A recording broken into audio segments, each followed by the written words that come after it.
Hey there, this is Daphne. Welcome to Of Darkness and Light. I just rewatched my last video and I just wanted to say that I have a 100% walkway situation going on. I don't know if anybody reads my writing. That is my we're, we're just going all over the place song that gets to where it's going, because that was the most. It's like I was hearing walkway as I was listening to that last video I made, because it was just like but I wanted to talk one more thing, just like I wanted to explain one more thing. You can tell when I mess up language is because I'm heading towards something I'm not wanting to talk about. I have reached out for help with a bunch of people, and it has led to really hardcore triggers lately when I hit old wounds, and like the people suggesting medication is a really big one. It can be done kindly once, and then I'm fucked if you do it a second time. If you bring up medication to me a second time, it feels like you're trying to like manipulate me, because I told you already I'm not doing it. And so I freak out. But I had a total nope out situation when somebody was trying to send me advice, somebody who had already sent me phone numbers to call. Like, that might be why it's there, dude. I don't know, it's more than that, dude. But it's just like I'm trying to explore what's going on with the phone number situation, but my brain hurts when I think about it, when I'm thinking about appointments and stuff. It's like such a sick thing in my head to face head on. It's just like, it's the mental block of mental blocks, and it just makes me feel like like an innie. Like I'm just like, so I need to stay out of that and come back down to my heart.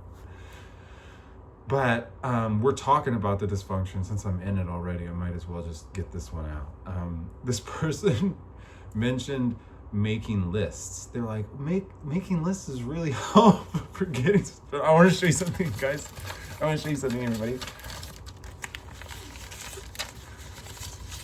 There's like so many lists here. What does this one say? I'm not reading that one. Ooh, I thought I could make a meditation called Zenzilla, where it's simultaneously a totally competent meditation that makes you feel like embodied. Where it's like, I've done a mountain meditation where it makes you feel like a mountain. But it's like, make a meditation where you're Godzilla. I'm keeping that one, dude. But anyways, yeah, no, I'm not good at organizing things in my head. I have a little bit of problem with that, and so I could use some help adulting a little bit, because this just like, I could throw all those out and be the happiest girl in the world. That's what I need. I need to stop having to think in the way that hurts my brain so much, so I can just exist and relax and heal, because I've been going through the most terribly traumatic thing. It's just like, it's very singular, dude. This is a unique situation for a trans woman in the modern world who has become a kind of shamanistic, schizophrenic, and nobody understands, and she's lashing out, and everybody's reacting in the ways they react, and she's going crazy with paranoia because it's just been a boxed in situation, and she needs help, and she knows how she needs help, dude, but she's not good at communicating it because she's got a block at communicating it. She's been fighting. So every time I get to a point where it's like, hey, I say stuff and I feel like it's got to be heard now, and then nothing happens, I'm like, oh, I freak out. Because then I get into the delusional part, the paranoia, where I'm like, somebody that I'm thinking of that should help has listened or watched or understood the things they need to understand. So now I'm going to lash out at them for not helping me and just watching me die, dude. And then I do it to everybody. But anyways, I'm going to talk about something fun. I started Metal Gear Solid, the first one. And I just want to say, I always had a problem with the Metal Gear games. because I played Metal Gear Solid 2 and I never played 3. And then I tried 4 and I was like, what the fuck is this trash, dude? I just couldn't care, dude.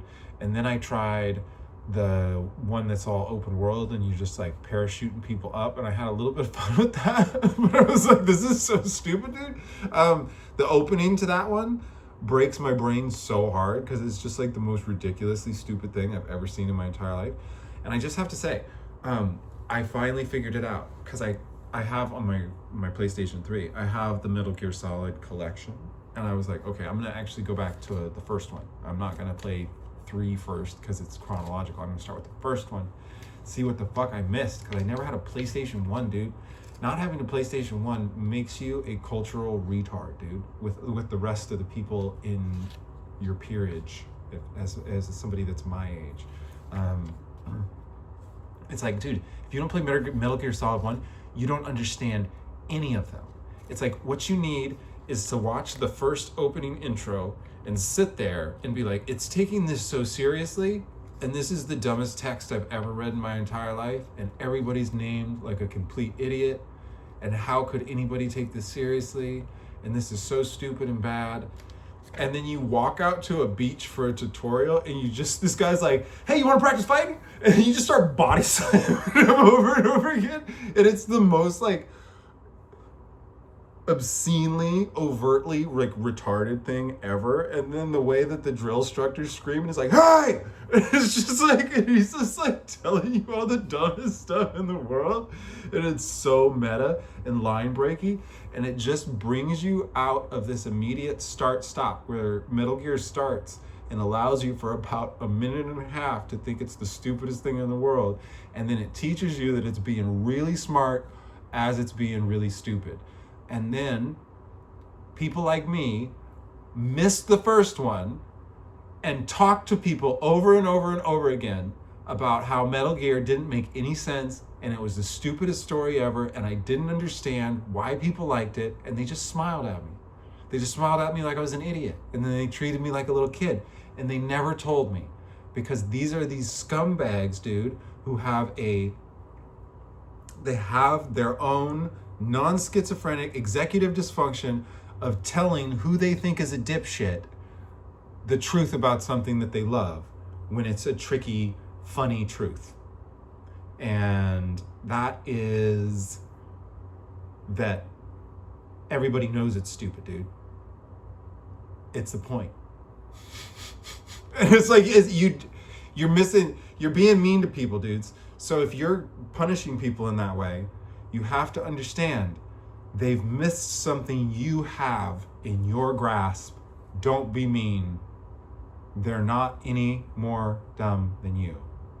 We're all culturally retarded.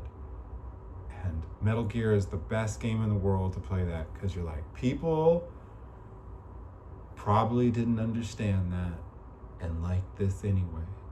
Like Kojima's trolling, dude, and the smarties who laughed at me when I told them Metal Gear wasn't sensical, they know. They just don't tell the dummies, dude. That's what's going on. But it's not fair because the dummies just missed a cue, dude. But it's so funny.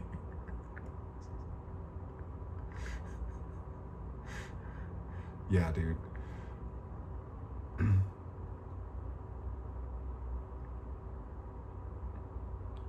I named my snake J-Rod, and it's the perfect fit. I don't think there's ever been a better snake name. Yeah, anyways, I'm gonna stop blabbering about it. I made lists about stuff I want to talk about, and I don't want to talk about it. Zenzilla's hot, though. I'll keep that one. All right, have a good one.